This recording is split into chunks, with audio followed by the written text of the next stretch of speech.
Պարոն Արուշանյան, մեր մարզերից մեկում 2 օր առաջ ողբերգական դեպք է տեղի ունեցել։ Դուք ո՞նց եք գնահատում այս վիճակը առասար կրիմինալ իրավիճակը Հայաստանում։ Արդյոք տալիս, դատապարտելի 4 երեխայի հայր։ Միանացան այն մյուսը, որ ոստիկանության աշխատակից, բնականաբար դատապարտելի։ Ասում են, բայց ձեր իշխանության օրոք ամեն օր մի բան լինում է, մի մարդասպանություն, զոհեր, ու ասում են իրավապահ համակարգը իր տեղում չի, դրա համար է այսպես։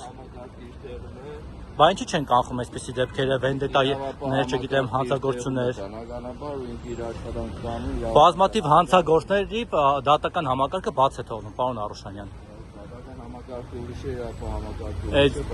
Նույն շղթայի մեջ են։ Ամեն դեպքում իրավապահ համակարգը իր տեղում է, թող լրագրողները իր տեղում լինեն, որ քաղաքական